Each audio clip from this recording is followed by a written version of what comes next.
And after we do introductions, then, except for when you're asking questions, maybe turn off your microphone so that we don't get lots of background noise. Okay, so I'm Biddy Roy. I'm a professor of ecology. I don't think of myself as a mycologist. I'm an ecologist. But in order to be an ecologist who works with fungi, you need to know what they are. And if you don't know what they are, you can't really do ecology. So there it is. Jean? Yeah, I'm a retired mycologist. I was with the U.S. Forest Service based in Puerto Rico. I also do ecology, but I'm a tropical mycologist. And I'm currently adjunct at the University of Georgia in Athens, Georgia. And I would say that I'm a hybrid. I do some tropical mycology. Mm-hmm. Yeah. Okay, Ken. Sure, I'll go next. Ken Bugeleisen. I'm just helping to run FunDiS right now. and you know, I just wanted to take this opportunity to really thank you, Biddy and Jean, because this is a lot of work to prepare for this meeting, tons and tons of slide decks. So I really appreciate you sharing all this information. And then one thing, you know, when we get started and we're done with these introductions too, maybe you could just tell us what BOLD is, because for me, the learning of what BOLD is, I was surprised to see how much interaction there is with people at BOLD and what you submit. It's not just a, you know, send them a plate and wait for an email kind of thing. So anyway, thank you very much. Okay. And you might also say that you are in Sonoma County and you've had a heck of a lot to do with mushrooming over the years. I'm running my local mushroom club in the county, and you know, I keep busy. Okay, Sigrid, you would be next on my screen. Sure, I run a local mushroom club here in New York City. I'm also a community scientist. I've had my own little PCR operation here for the last 2 years, and I've sequenced hundreds of specimens, not always very well. And I'm also a board member for FunDiS. Okay, Hart. Hi, how's it going? I also live in Sonoma County and recently moved up here. So I'm in Soma with Ken, and I'm figuring out a good role for myself within FunDiS. I've worked with sequencing in the past with Alan Rockefeller and Brian Perry. I don't think I'm quite as prolific as Sigrid at this point, but I've done a fair bit of PCR and sequencing, and I'm just really excited to learn more about what BOLD is and how you process sequences for them, and to be involved with FunDiS. Great. And of course, I want to thank you greatly for putting together all of this. It is incredible. Thank you. Robin. Hi, yeah, my name is Robin. I'm in Oregon with Biddy here at the university. I was in my 5th year at UO, and then COVID happened, and so I'm working on some projects with the lab. I'm mainly interested in forest ecology, and I got really interested in fungi after studying some of Susan Simard's work, and I thought it was really interesting, and so I'm just here to see where I can fit into the community. Jack. Hello, I'm Jack Johnson. Screen skipped a beat there when I turned on my microphone. I'm in Olympia, Washington. I am also a citizen scientist. I did an undergrad in molecular biology and studied aspergillus, breaking down biodegradable plastics, and love fungi. I'm a board member of Northwest Mushroomers. Thank you. And Lauren. Hi, everyone. My name is Lauren Ray. I'm also in Olympia. and I just got my undergrad in biology at Evergreen State College. I have been involved with community science and microflora and FunDiS for the last 5 years and gotten really into waxy caps in the process, had a lot of really interesting sequences come back, and it's gotten me really excited to learn more. And I'm really involved with the South Sound Mushroom Club here and with their education and program stuff as well. Thank you. Okay, so I guess I'm starting this whole thing, and I assume that you guys have all figured out how to access the slideshows in Google. So the first one, I'm going to share my screen and we'll just sort of walk through this. I'm going to start with what seems like an odd place to start, but record keeping is what we do. So we're going to start with record keeping. And it's the step that Robin has been helping with so far, and it's incredibly important. Without it,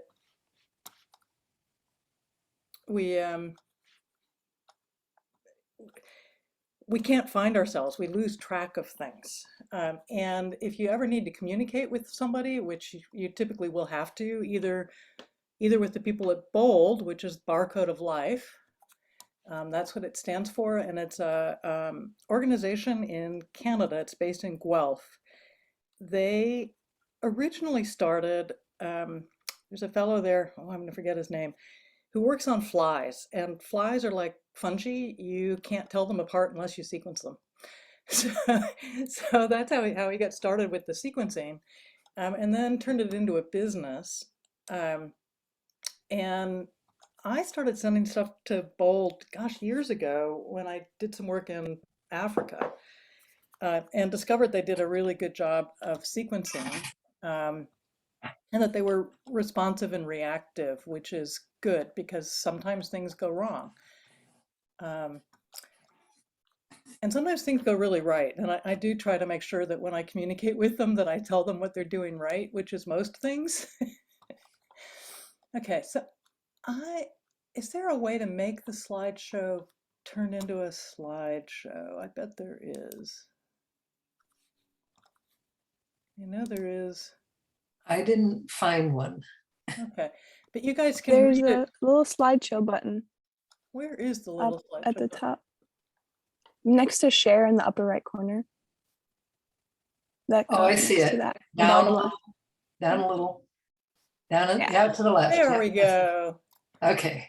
Excellent. That'll help a little bit, makes things a little bit bigger. Okay, so the first thing we do is we make a slideshow that contains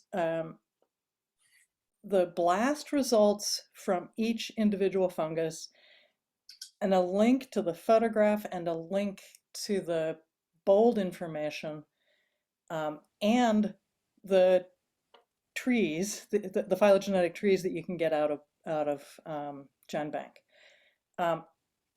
And again, it just puts everything in one place. It makes it easy for different people to add or edit information. It documents our reasoning, and you'll see in a bit why that becomes important, because I mean, literally all 6 of us on this call could go through a fungus and probably get slightly different answers. Okay, so it's really handy to document what you found out. It saves you from having 1,000,010 emails, although you'll probably have that anyway. And you can share it with people who have enough experience that you can trust them with their own data. Okay, so to make a slideshow in Google, has everybody done this? I know Robin has, Lauren has, so we can go through this fairly quickly, but you know, the slideshow is here so that you can teach somebody who hasn't done it how to do it. And basically, in all things Google, this little, can you see my mouse? Yes. Mhm. This little 9-point square is really important because it is the menu. And from it, you get a second menu that pops up, and then you want to hit Drive, because that's where you're going to go for making slides. Okay. Ugh. Won't let me, I think I have to escape in order to Hmm. go to the next one. So your arrows aren't working. My arrows are definitely not working. And my escape isn't working. Try spacebar. Sometimes that fixes it for me. Nope, it's making that annoying popping noise that means something is not happy. Okay, start share.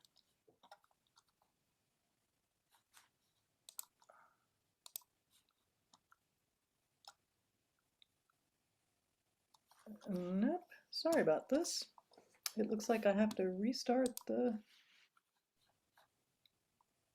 That came up. that came up. Let's see if it'll, yes, Yeah. the arrows are working again. Okay. Okay, so you're gonna hit new, which will open up the menu choices again. You go to Google Slides. And having really consistent titling is really important, again, for record keeping, in part because Google is less good at organizing documents than a Macintosh is. And the only way you can find anything is if you can search for keywords in the titles. So we're trying to be really consistent about how we title them. And it's important that the numbers on these slideshows go from 0 to 99. So in other words, or 1 to 99, there's 100 slides in each one, because that's the way bold is organized. And if you get out of sequence, then you can never find anything. Okay, then you want to give your document a name and save it. You're going to share it with people. It's very important at this stage to make sure that you tell them what they can do with the slideshow. Some people are going to be allowed to be editors, so they can add things and take things away from the slideshow, but most people should just be viewers. Sending a message, and Google will automatically save this to those other people's drives. It doesn't send a link, it saves it to the drives. Okay, then the next thing I do, and this is just because Google, like Word, likes to format things for you, and if you don't want Google's formatting, you have to clear the slides to begin with. Otherwise, you end up with really large text where you don't want really large text, etc. So I click on the two boxes that are on the slide and I delete them to make them go away. And that clears the writing on the slide.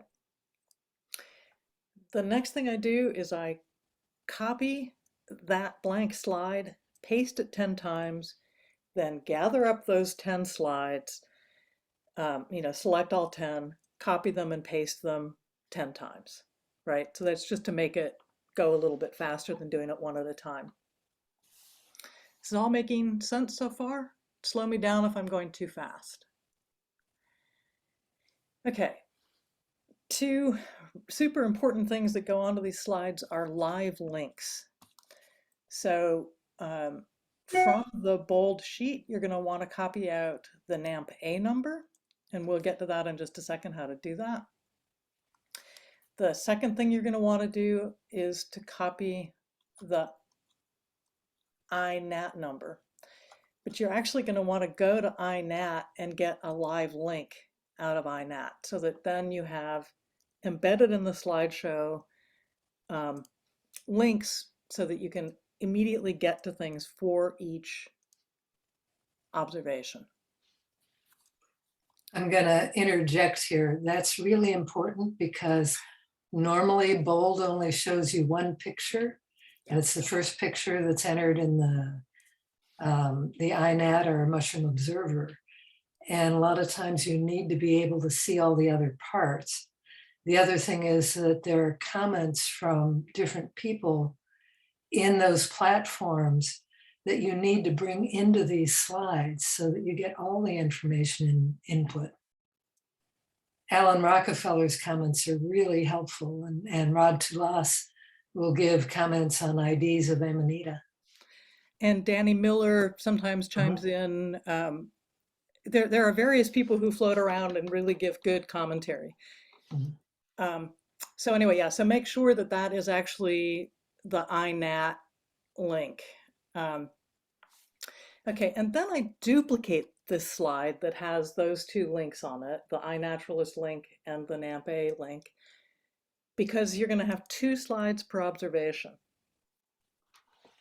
Okay, so now we're going to get into bold. What the Barcode of Life people have done is they have made what we call it's a workbench, so that you can access sequences, keep them organized in one place, and from this one place, send them off to GenBank. So it's a wonderful tool for record keeping. But it, like all things, requires a little bit of getting used to, because each, you open it up and there's all of these unfamiliar buttons on it, and many of which you're not going to use for quite a while. So once you've signed in, you want to go to projects and click on projects. All of the sequences for the Fungal Diversity Survey are under NAMP-A because we used to be called the North America Mycoflora Project. And that abbreviation is still in there, and it will always be in there because it's the right number of letters, basically. Okay. Then this is the page that pops up. We now have around 1,600 sequences in bold. Yeah. And there's another 400 to 600 sequences that will be posted in the near future. Okay, so this is the important page. There are these little boxes across the top, which is identification, which is just the name of the observations. The specimen page, some of them are in Mushroom Observer, in which case they start with MO. Some of them are in INAT. And in order to get to the live links, you need to copy just the number part and then go to Mushroom Observer, type in the number, paste in the numbers, and then it'll go to that observation. Same with iNaturalist. And then you get those links, and that's what you copy into the slideshow. And you can use these different boxes on this page to sort. So if you want to look at all the Amanitas, you can sort by identification and then go through things alphabetically. The specimen page, again, that's our MO or iNaturalist numbers, and that gets you to the photographs. And then the sequence page, it's important to know that our sequences go to bold in plates that have 96 wells in them. So to just make things easy, we decided to chunk out the slideshows into segments of 100, just because it made record keeping easier, and the pages basically, when you have a full page of sequences open here, it's 100. So it just seemed like the right number to do that with. There's a few other things here that you may or may not ever use for sorting.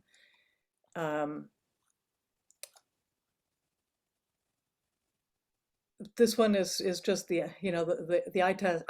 the number of bases. There might be a reason to look at that. Whether or not there's a barcode. And what a barcode means is that the sequence is sufficiently long and of sufficient quality that it can be sent to GenBank. And I don't entirely remember the criteria for this, but it's, it has to have solid bases in the ITS1, the ITS2, and the intergenic spacer. And the sequences have to be of high quality. You'll notice that this one here doesn't have a little barcode next to it. Well, it also failed. There's no bases associated with it. Okay. Questions so far? Just wanted to say, if you hit on that sequence page title, it will sort from low to high. If you hit it again, it'll sort from high to low. You always want to hit that sequence sort and have it from low to high before you start.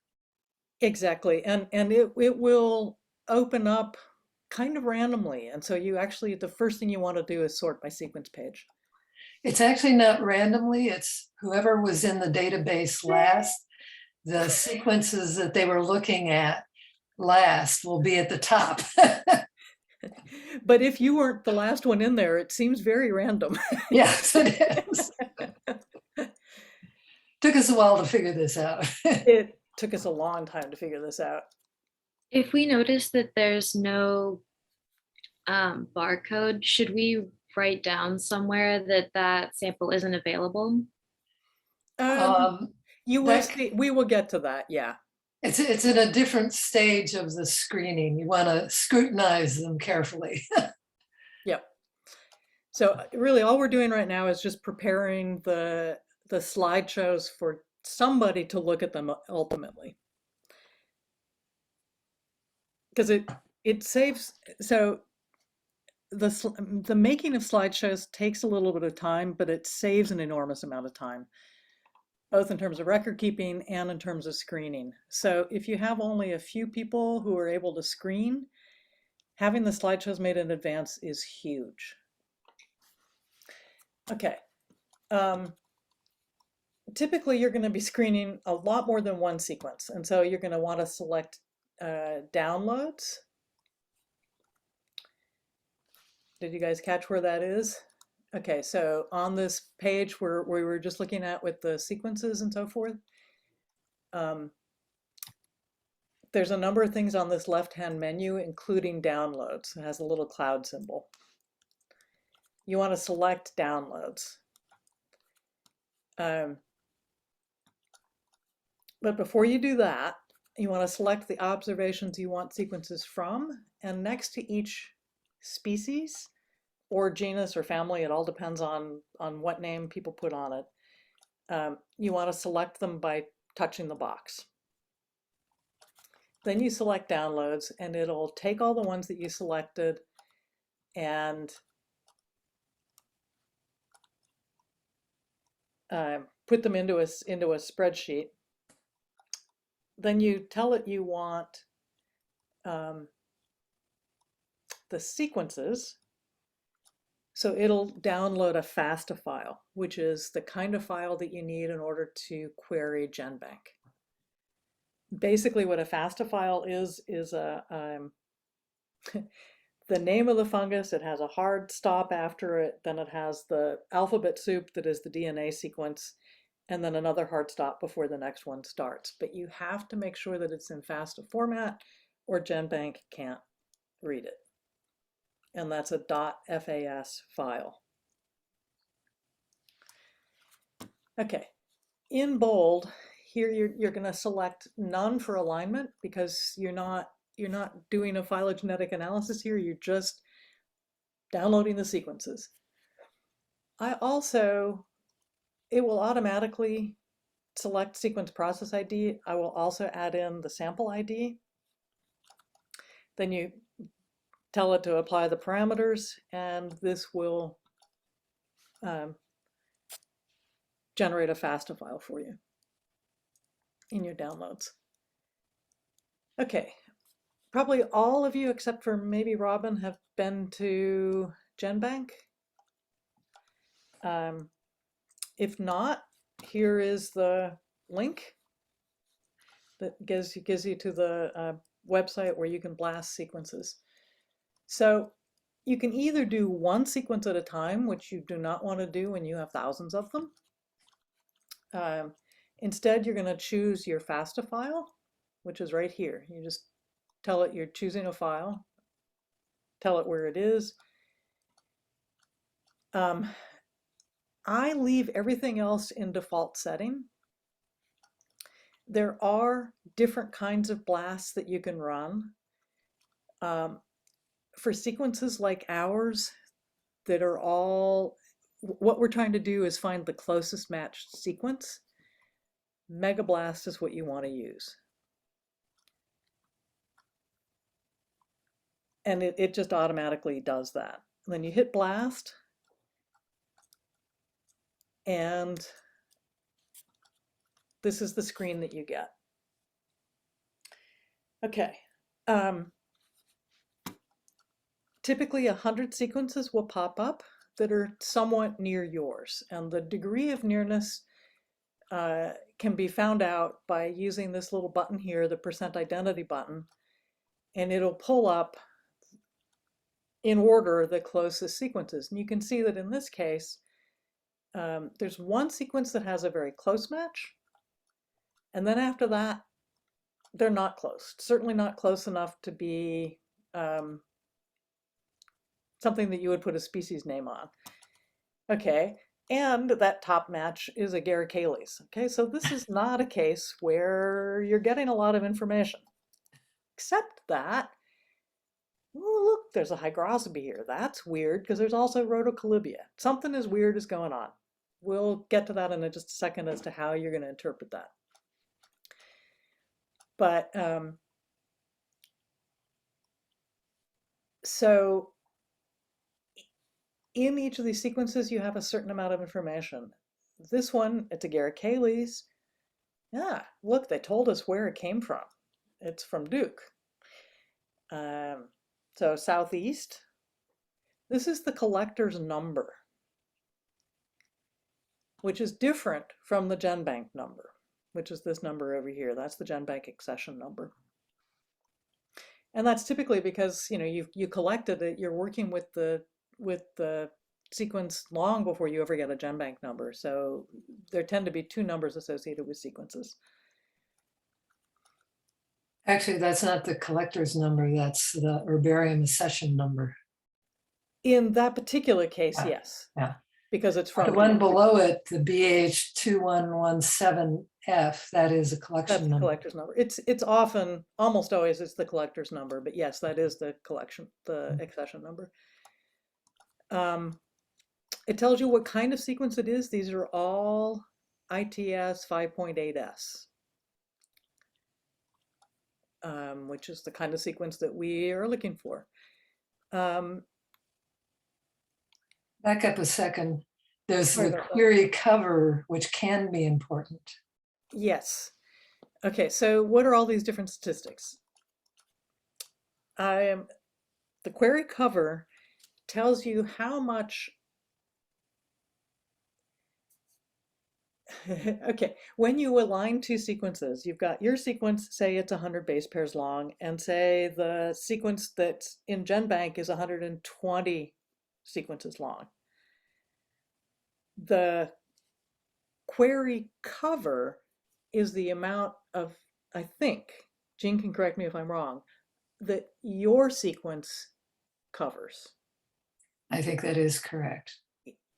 Okay, so your sequence matches 100% with the part of that other sequence that it overlaps with.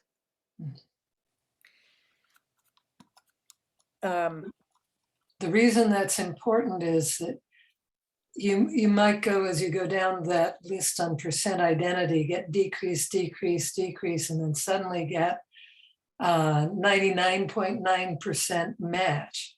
Then you need to look at that query cover. And if it's like 85% or more query cover, that may in fact be the one you want to be looking at.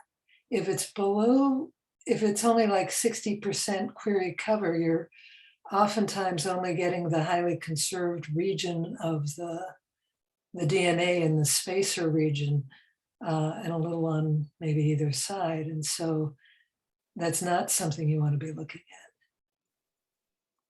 Yeah, and the total score and the e-value take both query cover and percent identity into consideration.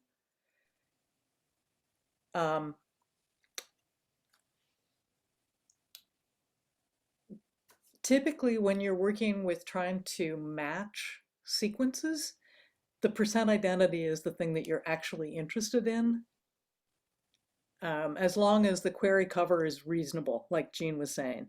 So we typically, the very first thing we do is sort by percent identity. Okay, you can't see it on the screen. It covered up the lower part of the slide. Oh yeah, the very bottom here, you can see that one of the closer by sequences says it's from type material. That's very handy. If the percent identity was higher, in this case, it's only about 90%, so we're clearly not close to that type.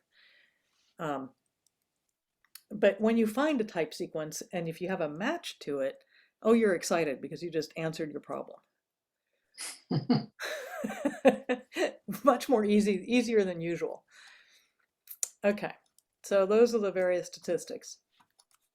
Okay, so we did just talk about the e-value, the identity. The other thing that I'll do at this same stage is copy out. You do a screenshot of the top 10 matches and paste that into the slideshow, because that has all kinds of information in it, including the fact that very few of those top 10 sequences are anywhere near your sequence. And you're really going to focus all of your attention on that one at this point. And then if you touch on the sequence name itself, so this part of the list here, if you just touch on that, it'll pop up. Let's see. Okay, here we are with all of the sequences. We're going to touch on that top one and make it pop up its information that's hiding behind it. And we need this information. It tells us, okay, that it's Duke. That's the accession number. It tells us who sequenced it. That can be very helpful if it's somebody like Metheny. Then I believe the sequence. If it's somebody I don't recognize and I don't know their work, I'm less likely to trust the sequence. And it also, you want to look to see if it tells you where the sequence is from. In this case, the only way we know that it came from Duke is because of this up here, because they submitted it from Germany. Okay, and notice that it was pretty recently updated in GenBank, so 2021. So, you know, if we'd done this 6 months ago, we wouldn't have found it probably. Okay. The second sequence was from China. Okay, so not from North America. Also, it was not a very good match, but I went ahead and got the information for it anyway, because sometimes it's useful to have. Okay. And then the final thing that goes onto the slides is the distance tree of results, which is this right here. And you want to press on the distance tree, which then pops up. It's kind of a phylogenetic tree. It differs from what Jean and I would do if we had all these sequences in our hands, because it's done, instead of making a multiple alignment across all of the sequences, it only does it relative to the sequence in hand. So the query sequence, which is this one right here. Nonetheless, it's extremely useful because it gives you an idea of what your sequence is related to. And it can help you sort out whether there's really poor identifications in GenBank associated with the closest sequences to yours. Okay, but we don't want to paste this particular tree into the slideshow because it's incredibly incomplete. Notice these triangles? They subsume a huge amount of information. It just says basidiomycetes, 7 leaves. So there's 7 basidiomycetes hiding in there that we don't have any information on. There's 5 in this one. There's 6 in this one. So we want to expand all of those before we paste it into our slideshow. And you do that a couple of different ways. One is if you touch on a node, which is these things here. Sorry, this is a little bit of tree terminology. Squeak if you need more than what I'm telling you. If you touch the node, then that whole part of the tree goes red. And actually, I think it was probably this node back here that I touched. That whole part of the tree goes red. And now you want, it'll ask you, it'll give you a menu, and you want to tell it to press. Show all subtrees. Yeah. Mm-hmm. I thought I showed it in the next slide. I guess I didn't. I'll have to fix that. Okay, so then you press show subtree, which the next slide shows. So you can see it's gotten better. We just have this subtree, but there's still a lot of information that's closed up in these little triangles. So we want to individually hit each of those triangles. You touch them, a submenu will come up, and you want to tell it to expand. And oftentimes there's a delay. So Yeah. you're hovering and touching, and it may be 5 seconds before it says, oh, what do you want to do? And sometimes it's expand, and sometimes there's another command you'll need to use, but you'll have to mess around with it until you get it to cooperate with you. Mm-hmm. Okay, so we've opened up all of those diamonds. Now we have the information we need. So this is the screen that we want to paste into our slideshow because it has all of the arrows open and the maximum information in it. Okay, I'm gonna stop this presentation because now we actually want to get into interpreting what you're seeing. Are there questions so far? I have one from pretty early on. Okay, go for it. So you were saying to copy and paste also the INAT page link onto the slide.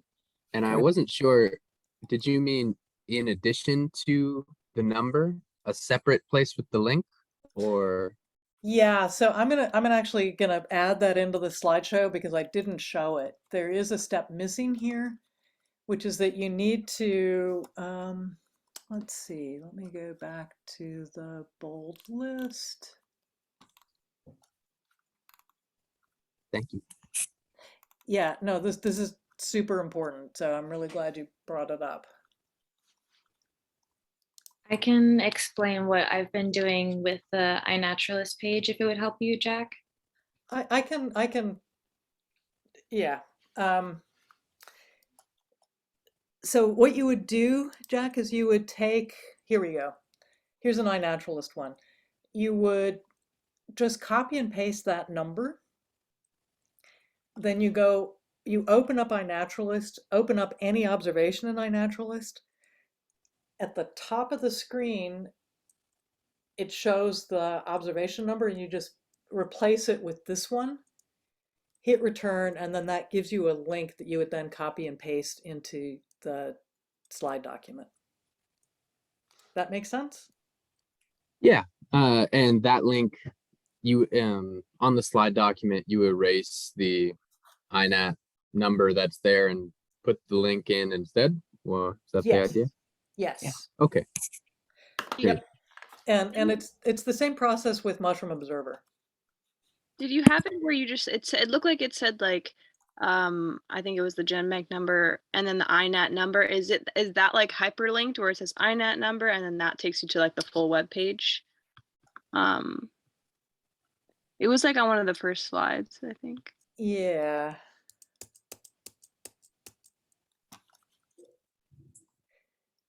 Is this what you mean, Lauren? Yeah. Does that, if you click on that, is that where you have it linked? Correct. Oh, Yep. okay. And let me show That's you. kind of what I was wondering too. Let me show you where you get this NAMP number from too. This is the NAMP number. It's the sequence page. And you want to copy and paste that into the upper. Well, it's actually even a little bit different than that, isn't it? Here we go. Yeah, it's slightly different. I will have to make some pages for this and then give you a little bit more instruction, but it's this ends up being a live link when you copy and paste it. This unfortunately will just pop you into bold single photograph, which is insufficient. And that's why we ask that you go to the iNaturalist itself and get the link from iNaturalist.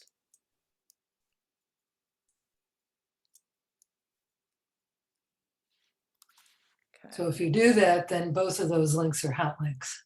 Yep. And man, when you've got it all in front of you, it is so helpful. You know, because as Jane and I said, it can take us 2 or 3 hours even after that's in front of us to figure something out. So, okay. Great. Does anybody need a quick break? I do. I'm gonna take 2 minutes and go use the bathroom. I'll be right back. I'll do the same. Yep, yep.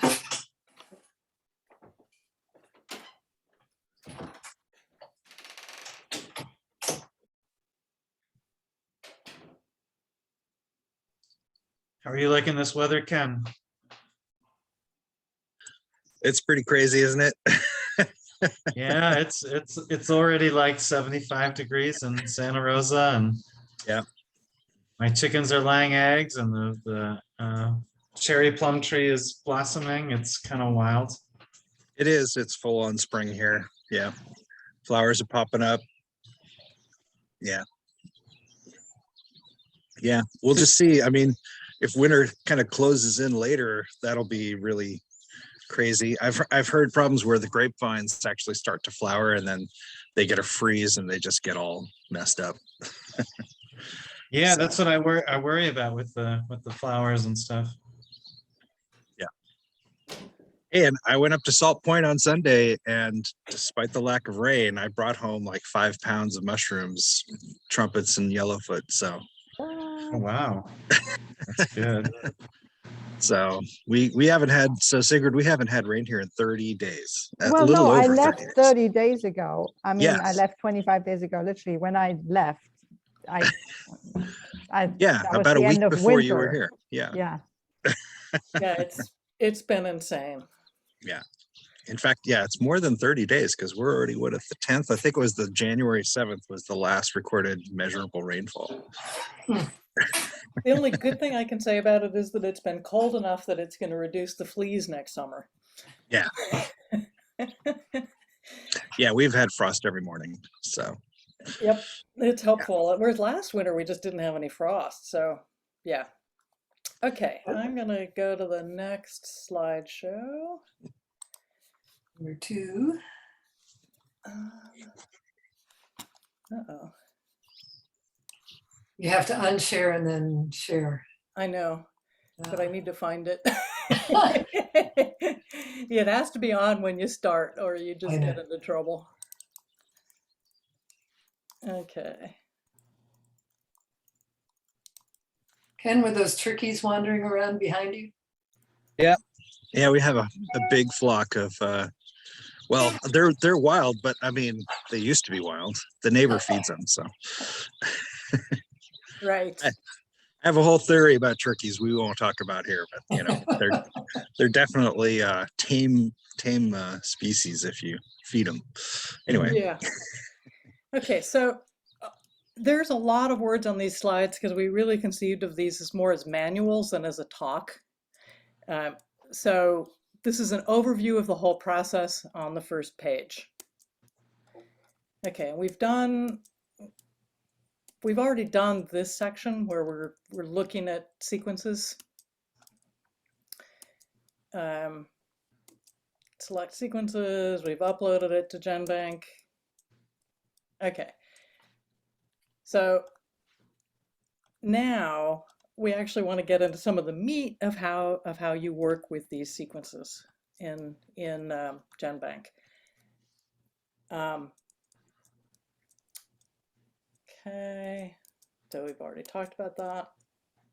Okay, so that last tree that we finally got into our slideshow has some really interesting things in it. And this is where the back and forth with people on Inaturalist can be really helpful, because I had not worked with either Rhodocolibia or Rhodosibe, and so I wasn't aware that they were in different families. Okay, they sort of sound similar, right? And Danny Miller pointed, he said, you know, what is this? How come there's these sequences near our query that are, you know, they're showing up as Rhodocolibia, but it's nested within this tree that has all these Rhodosibes in it. Huh. And Antilomas in the Antilomataceae also, and Clitopolis is also Antilomataceae. There's the Right. hygroscopy and something. Well, that one is almost certainly misidentified. So Yeah. the tree function, Hemistropharia.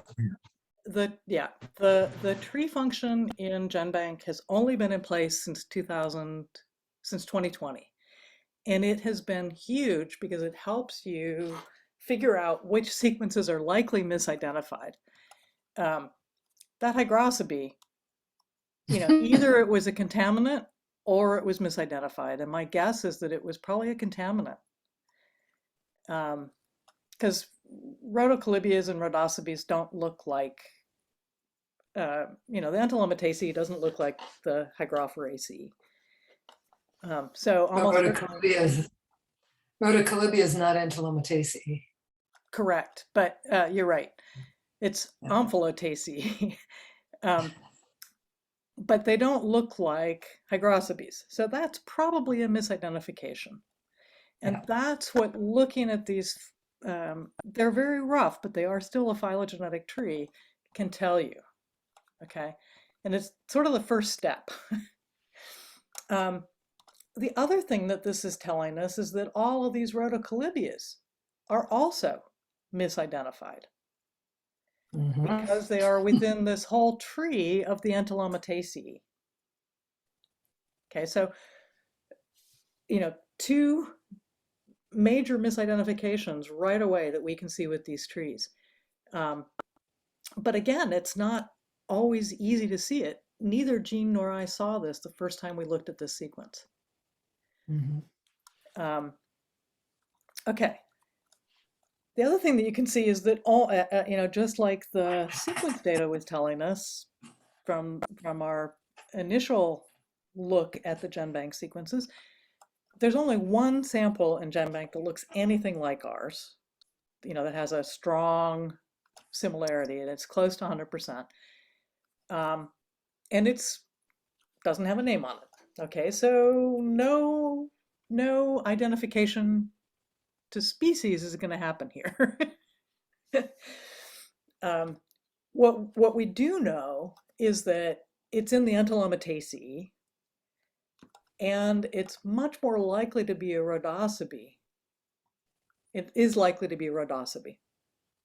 Okay, so you could either, you know, put as your identification Antilomataceae or Rhodosibe, and neither of those would be wrong. Rhodocolibia, on the other hand, would be wrong. Okay, and again, be grateful for people like Danny Miller pointing out some things, because you're going to miss things, and being open to other possibilities is always important. Okay, so then we're going to just look a little bit further at the Duke sample, see if we can figure out anything more about it. At least it's North American. That's useful. If not the same species, they're very close, and maybe someday somebody will do some work on it. Okay. Now, Jean, should we go to the Index Fungal Worm training at this point? Yeah, that might actually be a good idea. So if you back up to that tree,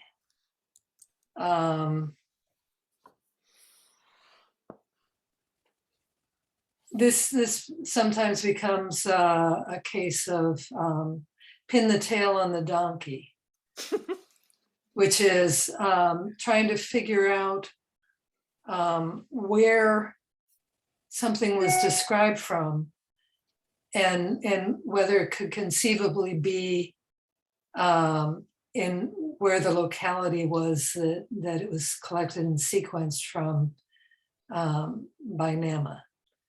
And to know that, you need to know where the type was described from. So, and sometimes, sometimes you're lucky, it actually says where the type material of Rhodocybe Ericio aurantia, looks like it was California. So up there's one of them which is from type material. There's another one which is from type material.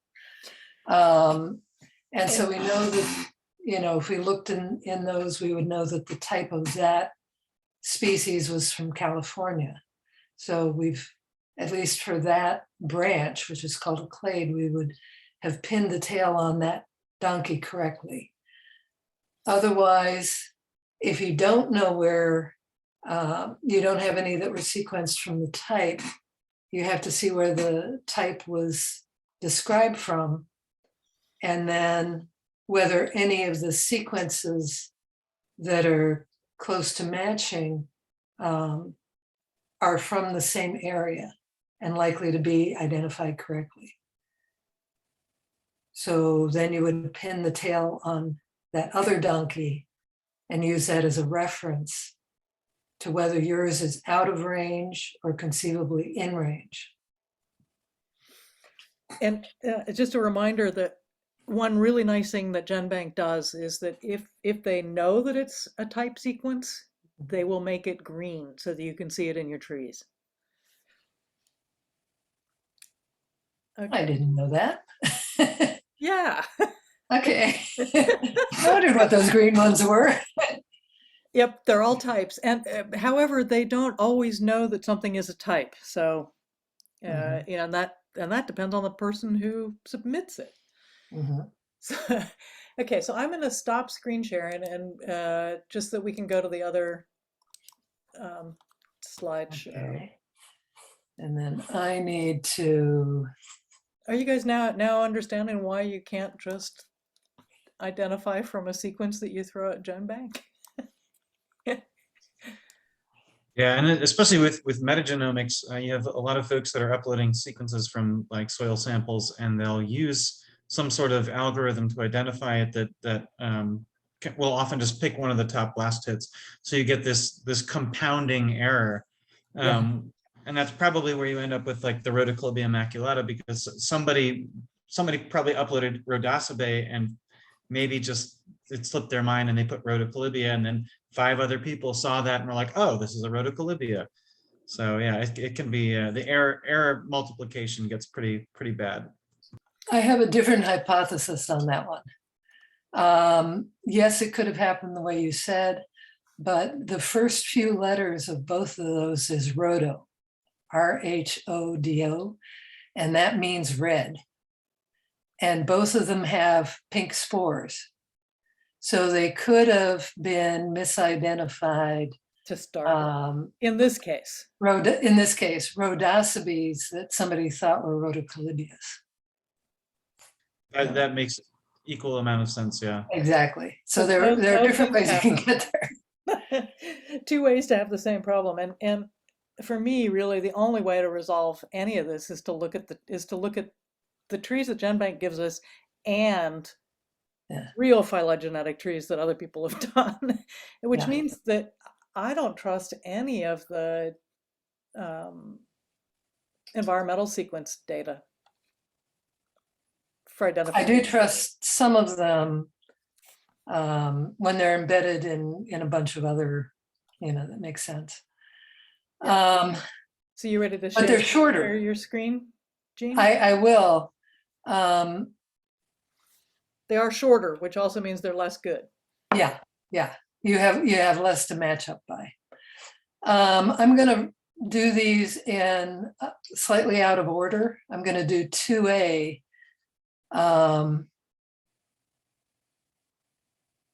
Or 3, how to get maximal information out of Index Fungal Worm, and then talk about adding new names and updating names in the BOLD database.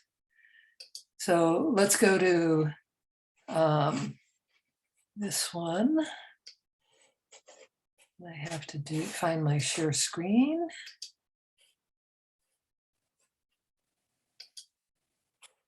Share. To get it over into slideshow mode.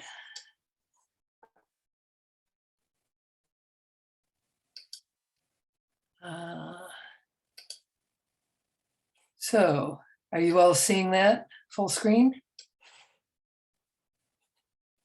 Yes. Yep. Good. Training 3, how to get maximal information out of Index Fungal Worm. All right. Is it full screen or do I need to go full screen? You're good. I'm good. Okay. So why do we use Index Fungal Worm? The abbreviation is IF.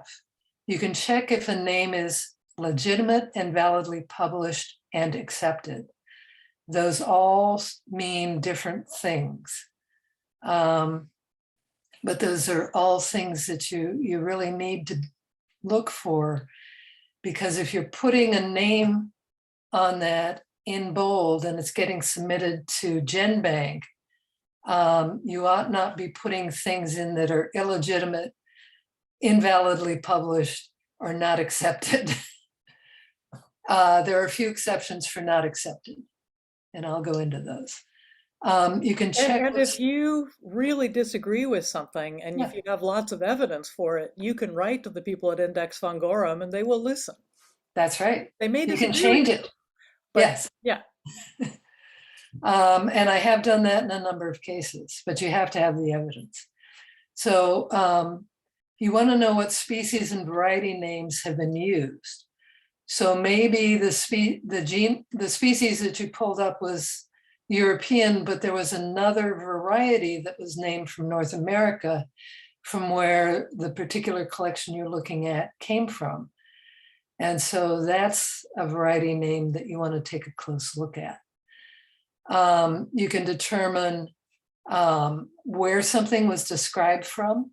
Sometimes you dead end, but a lot of times you can go and access the original description, which is called a prologue. And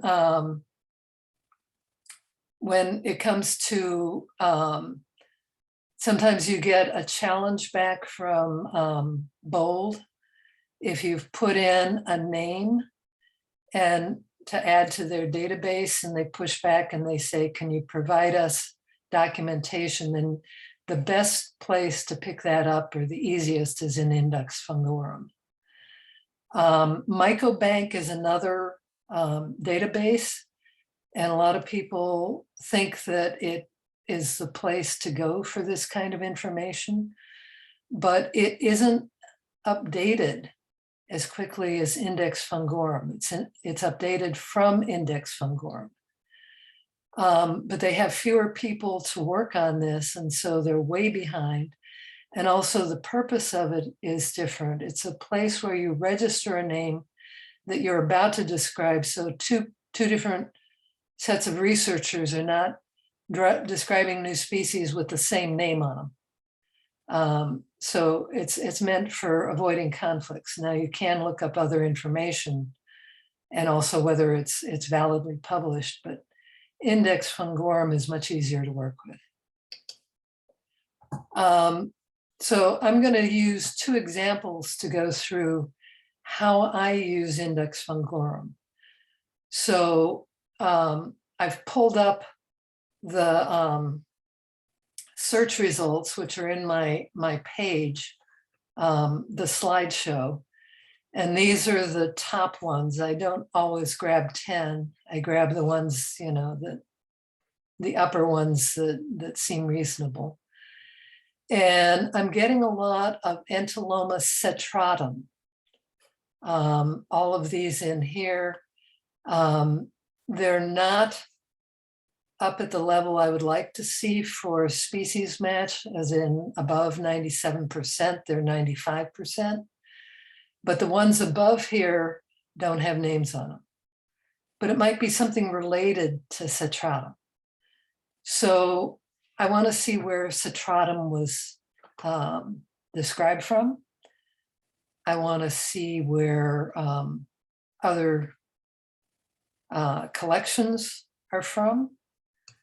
So it turns out this yellow one, it always takes your query sequence and puts it in yellow. It's down in this bottom branch here, along with another collection. Those two look different from everything else, but they look related to these things in the cetratum clade. So it looks like it might be a sister. This one down here at the bottom is from the Czech Republic, so that's from Europe. This cluster and this cluster are from Myco, Quebec. They're usually very good at doing their IDs, so that's from Eastern Canada. And I didn't look up all of these. RBGQ, that's probably from England. So a bunch of these in here are probably European. So there's another resource that you can use in terms of looking at distributions. You can go into something called Myco Portal, which I've got the link there. And up in the upper left, you actually get a pull down where you can do a search for genus species. And you can, in the map function, you just hit the map button, you can see where these things were collected. So there's a bunch in Europe. There are 3 from Eastern North America and 3 from Western North America and 1 from Alaska. Okay. Myco Portal is a collection-based resource. So it's not like iNaturalist, which is photo-based. Myco Portal is collections-based. Mm-hmm. And they do pull in images from iNaturalist as well, but that's a separate library, essentially, within Myco Portal. But it is a useful resource. So now we get into Index Fungal Worm search page. And you start typing the species, but you don't type all the letters in the species name.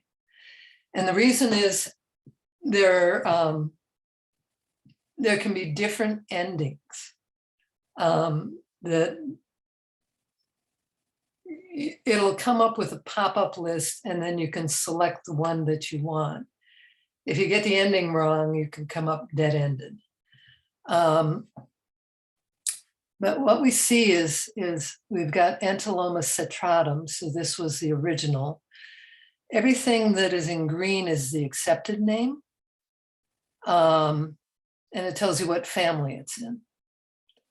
Then you have 3 varieties. And then over on the right again, you see that there's the accepted name on this one. Oh, it's no longer Citratum variety cuneatum. It's now Entoloma cuneatum. So somebody raised that to species rank. Same thing on Testaceum, it was raised to species rank. This one I don't know anything about. These I know, all 3 of those are European authors.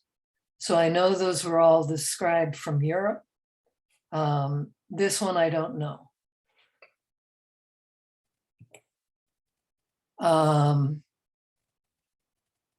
So the blue link is a hot link in Index Fungal Worm. And if we want to take a look at the where it was described from in the original description, you want that blue hot link. So if you hit that, it actually says that wasn't the original name, which we could have guessed from seeing that it says Fries in parentheses followed by Moser.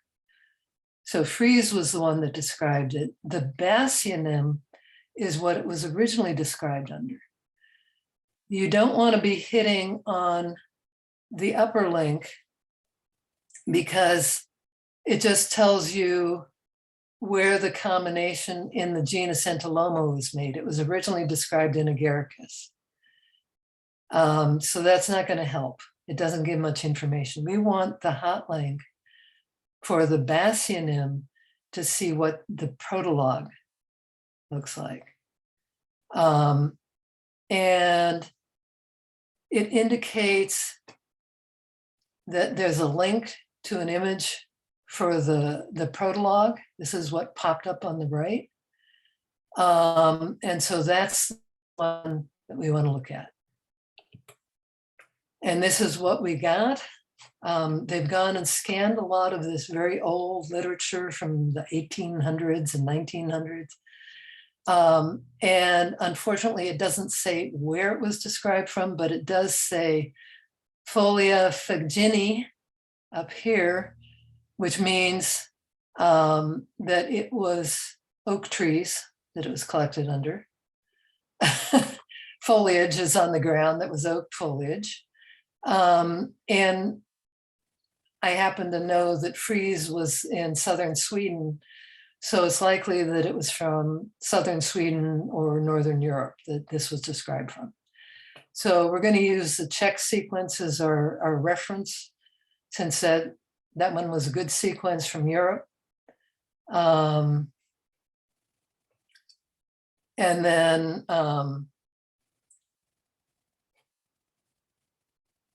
we're going to take a look here.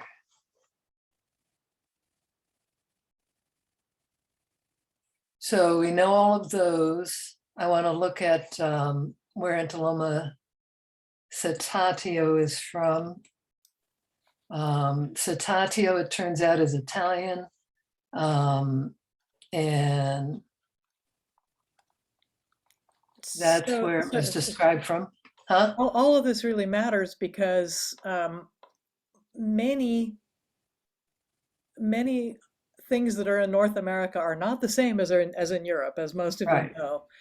And so, but we're often stuck with the European names being on our things. Yeah. Sometimes European species are worldwide, but not always. Oh yeah, yeah. Or as they say, amphi-Atlantic, which means both sides of the Atlantic.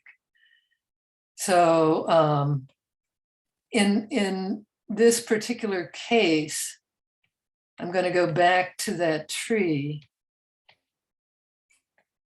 We have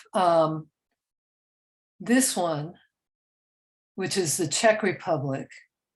And then we have the Canadian ones in these 2 clumps, plus we have more Europeans in between.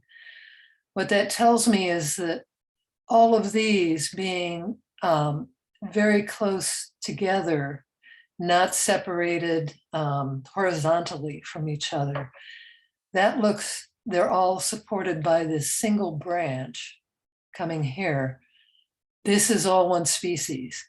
And so we do in fact have collections from Canada, Czech Republic, and there was one in here that was the one that was picked up in the Smokies, and that was identified by Brandon Matheny. We know Brandon Matheny doesn't make many errors. He's very, very good systematist. So we can say that that species, Citratum, could be from Eastern North America, where our NAMP-A collection is from. But we're only at 95% match, so it's not Citratum. So in this case, I have two choices. I could either say this is Entoloma sp, and in the notes field, I could say that it was Entoloma af Citratum, which means affiliated with, but definitely not the same species as Citratum. And oftentimes those would be sister species. And that's in fact what's showing here. They're sister species supported on the same branch. Or I could leave it as Entoloma sp. I could put Entoloma af Citratum in the identification. That gives a little more resolution to when people are pulling up sequences. So I I'm have gonna, a question. yeah. This is one that's been explained to me a couple times, but I still need to ask it. Why would you use AF in that situation? Okay. If I'm looking at a name in this list, it tells me more information that we know that this thing is closely related to Citratum, but it isn't the same species. If I just put Entoloma sp, that doesn't tell you much because there's over 1,500 entolomas. Okay. Right. I guess specifically, I'm curious when to use AF versus CF. Okay. AF means it's related to, but definitely not the same as. It means affiliated with. CF means literally confer. And in practice, what it means is look at the description of that species. It may or may not be that. Not sure. Okay. Okay, thank you. Yeah. So if, let's say it was down at the 97% match, more or less. Okay. You might put CF, Citratum, because, well, if you got more information and everything on one branch is in Europe and everything on the other branch is from North America, then it, somebody could split it. But at this point, you don't have enough information. I take the abbreviation CF to mean, sort of something I've stuck in my head is C for example, the CF. Okay. And so it's implying you think maybe it's this, but you're not entirely sure. Exactly. Whereas AF simply means there's a relationship, but it's certainly not the same species. Yeah. Yeah. This is an interesting one. This is my second example. So this is a specimen that was misidentified out of Ohio. But it's not surprising that it was misidentified.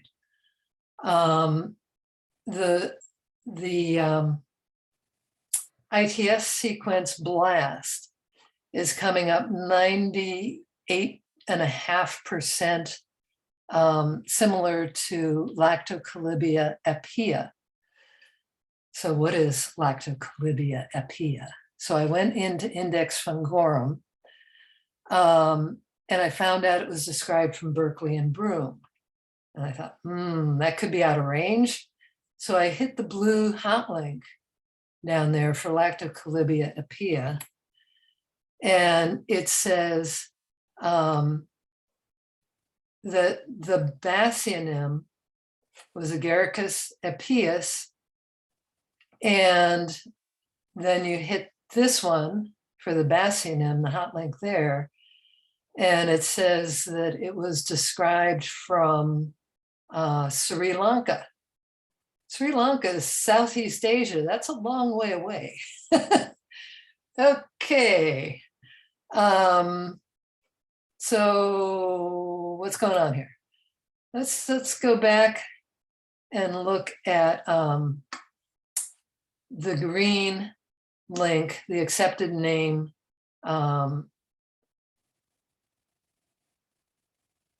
For species fungorum. And what it's pulling up is the synonym list. And in that synonym list, you can see the basionym, Agaricus epeus, another combination. And then this one, Lactocalibia angiospermarum, Singer. That's interesting, because Singer was a tropical mycologist who works mostly in the neotropics. Ding! And I happen to know this species because I'm a neotropical mycologist. So I'm going to follow up on this one. And I look up Lactocalibia. Where was the specimen from, Jean? That's what I'm looking up. No. So- The specimen that you have in hand that you're looking. Ohio. Okay. Thanks. Yeah. So, but I also know that Lactocalibia angiospermarum is one of the weedy species of the neotropics. It's one of the weediest, and I know that it's invading the Gulf Coast and moving north with climate change. So, so they think that it's a synonym. I'm not sure it's a synonym. But I want to see where Lactocalibia angiospermarum was described from. Was it South America? Was it Central America? Where? Because he also worked in Florida. So I hit the blue hot link. And it was described from Florida. Aha. So that's real interesting. So the other thing I'm looking for here, they're saying that it's a synonym. I'm sort of dubious being that far from Sri Lanka. But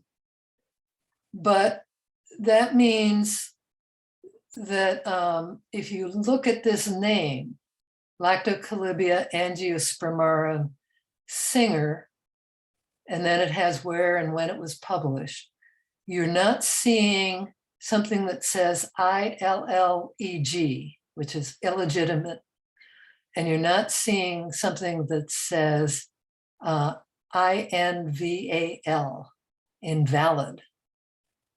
If you don't see either of those, it is a validly published legitimate name that could be used. If you don't think that thing is a synonym of what it was shoved under. Okay. So in this case, I don't think it's a synonym, and I would rather use the description and the type that was based out of Florida. But I do want to get a little better feel for what the distribution is, and whether this is maybe something that's maybe a little more common in Eastern North America than I had thought. So this was just talking about checking this one and finding out that it is legitimate and validly published. This thing with synonyms, there are two types of synonyms. There's one that's an obligate synonym, which is based on the same type material. That is not the case here. This is a facultative synonym because the type of Lactocalibia angiospermarum is from Florida and the type of Epia was from Sri Lanka. So I could use Singer's name if I want. So I'm going back to the map view in MycoPortal, and I put in Lactocalibia angiospermarum. You see all these neotropical records, but you see there's Florida, there's a bunch in Louisiana. Here's one in, I think it's in New York State, upstate New York. So here's what's being submitted as a new record from Ohio right there. So it's really not out of range. Well then, who was it that identified these other northernmost records? You can actually click on each of those dots in MycoPortal and get some information on that record. So the New York record was submitted by Garrett Taylor. He's a paraprofessional. He's I've really not seen him make any errors in identification. He's very careful. The one there was one in here in the Smokies, and that was in Tennessee, and that was by Brandon Matheny. Again, he's a professional taxonomist and systematist. He doesn't make many errors at all. So I think these two records are good. At least some of the collections in Louisiana were ID'd by Lowy. Lowy was a tropical mycologist. He worked all through Central and South America and the Caribbean. He wouldn't make that kind of error in misidentification. So I think all of these records are good. And so I'm going to say it's that one. I have a quick question. Mhm. What was their basis for listing the two species as synonyms if everything is the case that we All right. looked at there? A lot of the synonymy was done decades ago. And decades ago, there was not DNA sequencing. All right. And so they had no information based on molecular phylogeny. So all of the synonymy was done based on macro and micro morphology. Ah, okay. Sometimes you don't get a lot of differences, okay? So that's why a number of these things were synonymized. The other thing we didn't know, say 2 decades ago, was that macrofungi do in fact have a lot of biogeographic specificity. They used to think that, like mold fungi, mold spores go all the way around the world in the jet stream. And so very oftentimes they are globally distributed. But the old saying was,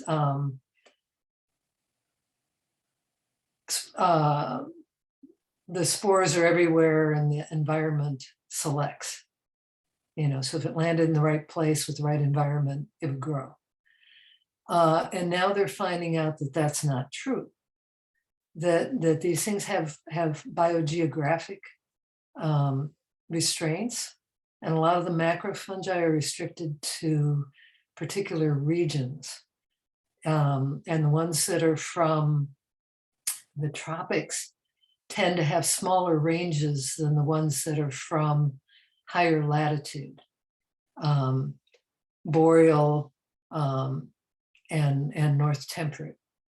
So if I see something like that Entoloma citratum, and I see so many distribution dots up at high latitude, like it was up in Scandinavia, then I think it's more reasonable to suspect that it goes all the way across at least 2 continents, and it may be all the way across Eurasia, and going over to the West Coast. If it's something that's tropical, it's much less likely to have that kind of broad distribution. Thank you.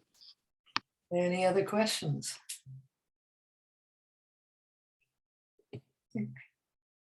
So, you're stuck with having to make a decision based on the information you've gathered. So you could use the default, which is to say genus Lactocalibia sp, and then type into the taxonomic notes field Lactocalibia angiospermarum equals ? Synonym of L. epia from Southeast Asia ? Or in the first example, you could put Entoloma afcitratum, or you could put Entoloma sp, and in the notes field put Entoloma afcitratum. So you have some flexibility in how you put this, depending on how confident you are in what the results say. And you can always consult somebody who's an expert in a particular group and see what they say. So Jean, Uh-huh. I think the now rather than going to the updating names in bold, Mm-hmm. I want to go back to the slideshow that I was working on. Yeah, go ahead. Because we need to finish Fill that one, and then finish that one up. yeah, I think we'll push that other one over to the next session. Saturday. Yeah, so Yeah. I think we'll finish up with what's left in this other one and go from there. Okay, thank you everybody for your patience. Could I question in too? Yeah. I was just wondering, when you get your blast results and things have 98% or something, does it make sense to go look at those results and see if it's the very end of the sequence that doesn't match up, or the beginning, or something like that? Yeah, you do. But usually the blast results, even if you clean up ends, you're usually only changing that percent identification by about 0.2%. And only, I think, 1 in 50 or 100, when I've gone back and cleaned up a sequence, have I gotten something significantly different. And I would say that that's even more true with bold, because the sequences are very clean. They do a really good job. Okay. They lop off things that are on the ends that are questionable calls. Yep. Okay. I'm assuming they also contig the sequences for you? Yep. Oh, wow, that's incredible. Saves a lot of time. If they overlap. If they don't, what they do is they give you a read in one direction, whichever one's longest. And it won't be barcode compliant. Yeah, and sometimes they are really strict on whether they consider a sequence to be good enough. And sometimes, if it's something you really care about and it shows up as being failed, you can go and look at the sequence and say, oh, I can figure this out. But believe me, when you're doing thousands of them, you're not going to do it for every sequence. It has to be valuable. Yep. Like it's a new species and you're referring it to an expert. Or it's one of the rare ones that we've sequenced or something like that. Yeah, and even if it's not a complete sequence, still having it in GenBank, if it contains taxonomically useful information, is really important, because oftentimes I've had stuff that matches, a really short sequence, but it's the only thing that it matches, and it's really useful.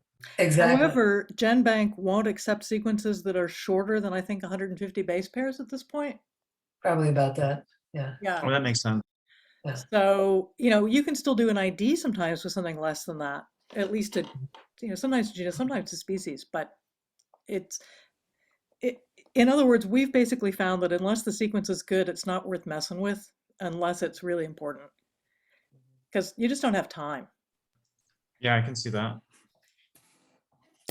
So, okay, so I wanted to do, okay, so we've shown you how you can use the information that's embedded within the sequence to get further with it. You can use Index Fungal Worm to get more information on it.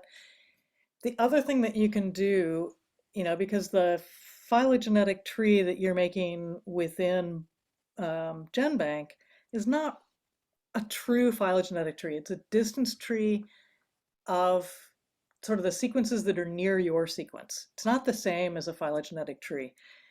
So you might want to dive into the literature to find out more. And the way you do that Before you go on, yeah. that if you hit that button, you get choices on what model to run. Okay, and one of the choices is neighbor joining, Yep. and another one is distance. Yep. And you want the distance, not the neighbor joining. And the distance is the default. Yeah. Fortunately. I have seen trees that people have pasted in there that were not the distance tree, they were the neighbor joining tree. Oh boy. Yeah. Okay, well, listen up, Rachel, Robin, sorry. Okay, so we're going to try to get some more information. And for that, you need two numbers. You need this number, which is the one that typically the people have been using in their publications and in their own notes. And you need the GenBank accession number. Because you're going to take those numbers and put them into a Google, it's not a straight Google search, but a Google Scholar search, and see if they pop up. You're also gonna just take the word rhodosibe and then type phylogeny into a Google search as well, and see if you can get any more information. Because sometimes what you'll find is that these numbers are embedded in a phylogeny somewhere. And so you can really tell what the actual name of this thing is, because maybe it's no longer being called Rhodocolibia maculata, but maybe somebody's figured out that it's actually a rhodosibe. Very few people ever go back to correct names in GenBank. So we are stuck with, old names floating around. The only way you can find out is to go back to the literature. Okay, so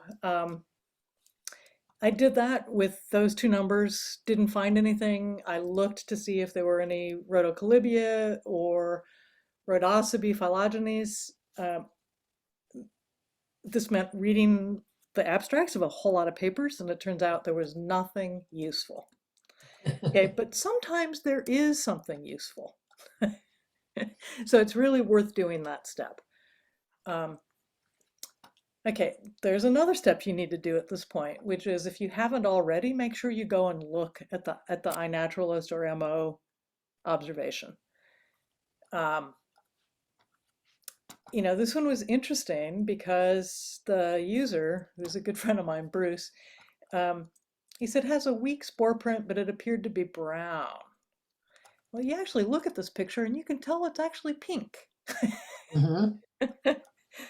And you look at the stalk and it doesn't look like a Rhodocolibia type stalk. It's too thick. So, that's all helpful information. So you would definitely flag the species as misidentified. Based on the distance trees, it appears to be a Rhodosibe.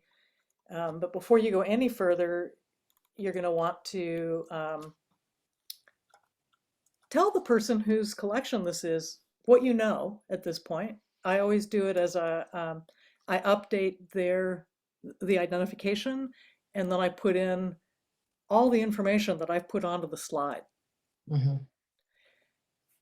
Including links. Including the links, absolutely, and all the references that I've looked up. Yeah. And you want to make sure that you add the DNA barcode ITS, which is under observation fields. There's a whole bunch of different things that pop up when you type in ITS and DNA. Make sure that you use the same one every time so that we're consistent. DNA barcode ITS.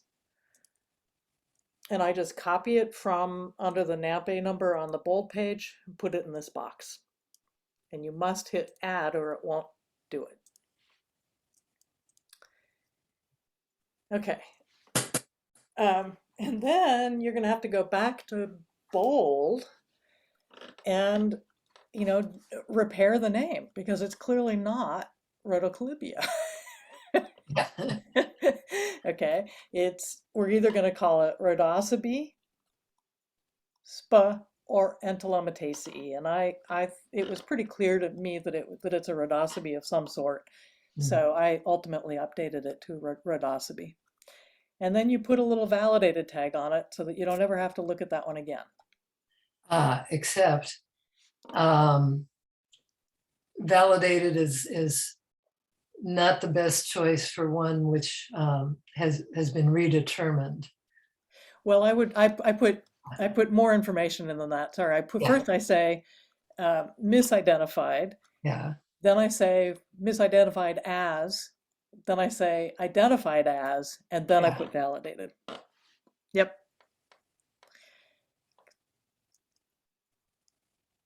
Okay.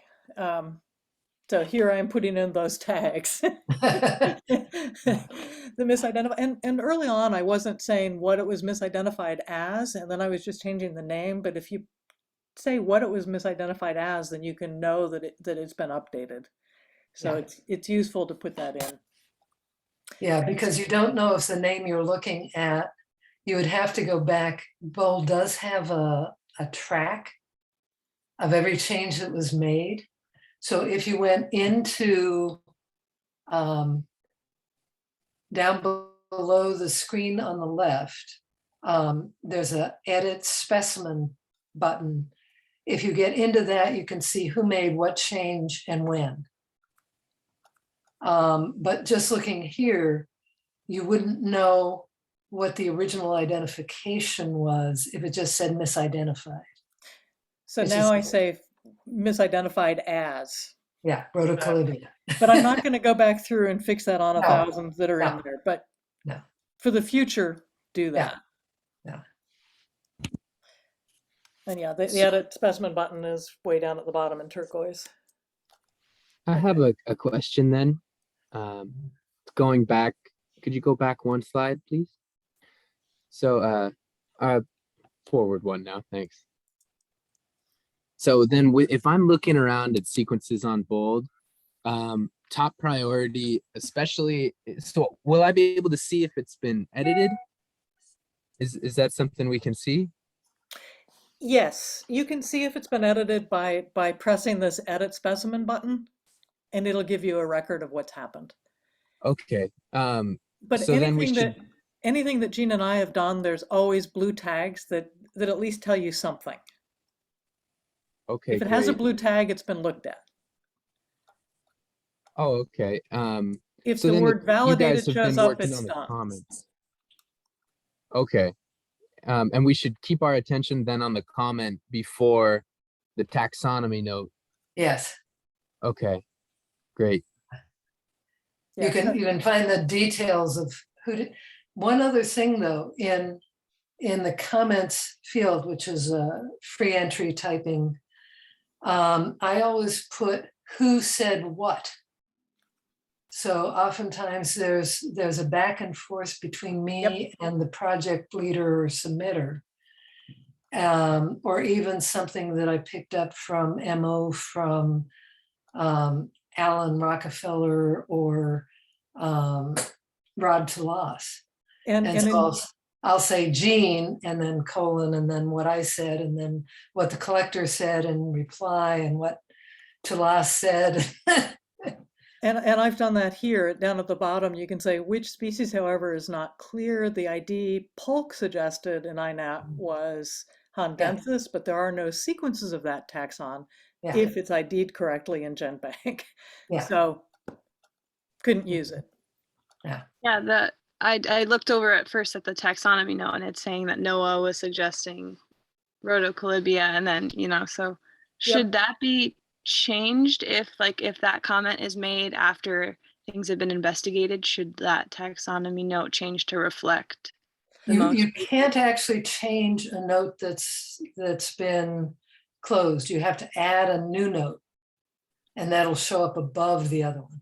And that's also true in iNaturalist, only in bold it shows up first. Your change would show up first, whereas in iNaturalist it's down at the very bottom of the stream. So if you scroll all the way down on that page, Lauren, you can see that the comment that is now in bold, I have inserted as well into the iNaturalist stream. Okay. Yeah. Thank you. So and I find it super important to do this back and forth with the users, because we all learn stuff. Mm-hmm. Can I just jump in real quick? I have to run and go to work. I just want to thank you so much for putting together this presentation. And I hope to hear more from you guys.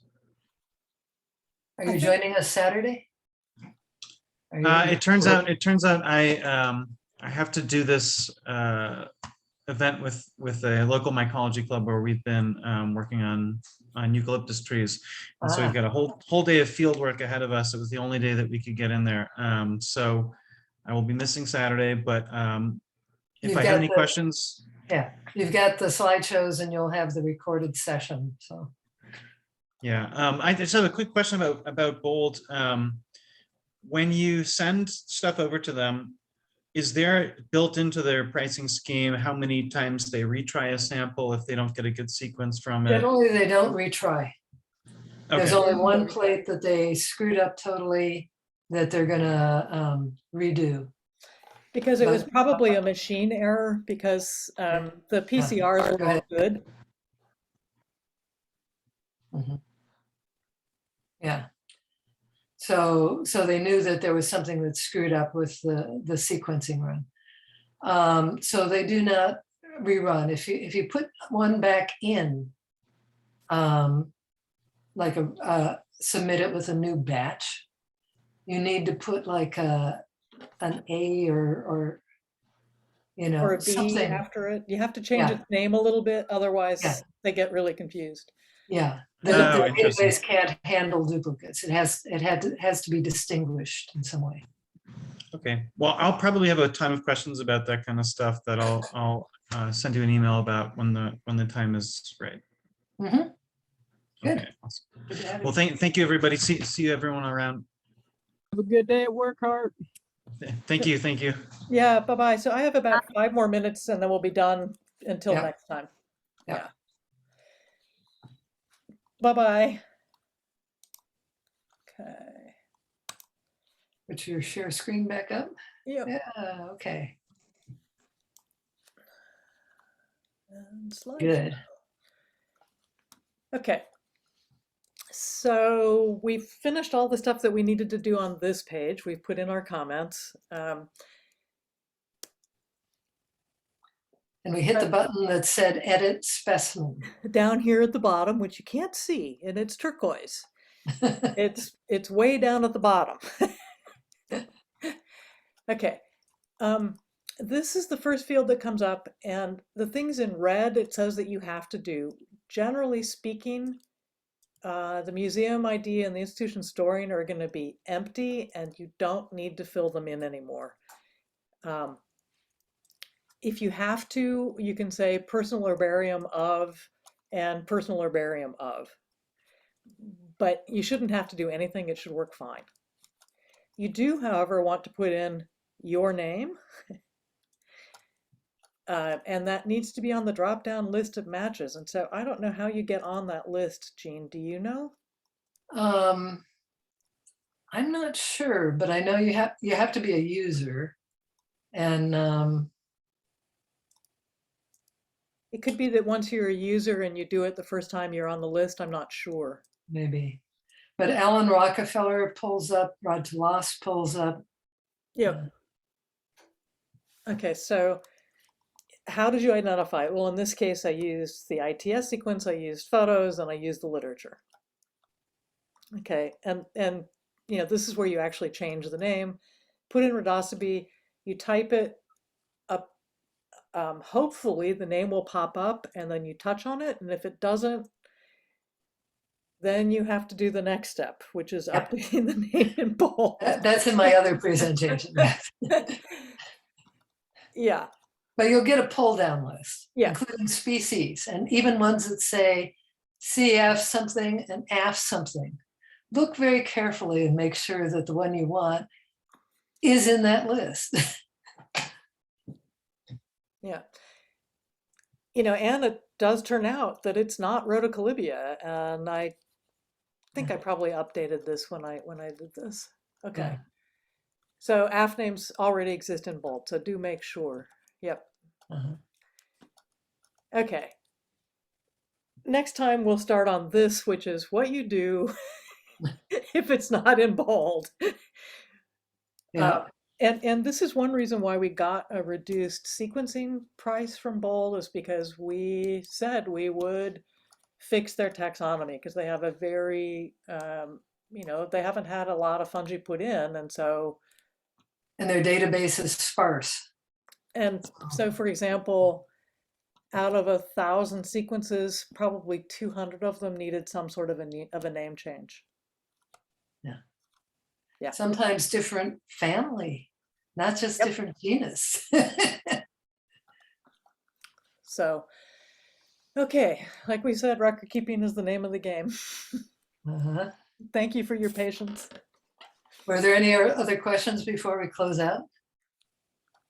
No, but it was absolutely fascinating. I feel so deficient. I feel like there's just so much more to this than I ever thought. This has just been a masterclass. So thank you so much. It's going to slow me down a lot in the future, but in a good way. But you'll be more likely correct in the future. Yes, exactly. Yeah, I'm correcting a few things, I think. Well, it gives you resources and how to use the resources effectively. Right. And what questions you ought to be asking them. So. Yeah. All right. You know, and then there's also the whole bold interface, which is a whole nother thing. But, you know, the main thing that we're doing here is sequence identification using DNA, and it's a trick. So, all right. Well, hope to see most of you on Saturday. Yes, thank you guys so much. Bye-bye. Yes, thank you. Learned a Bye. lot. Bye. Bye-bye. Bye.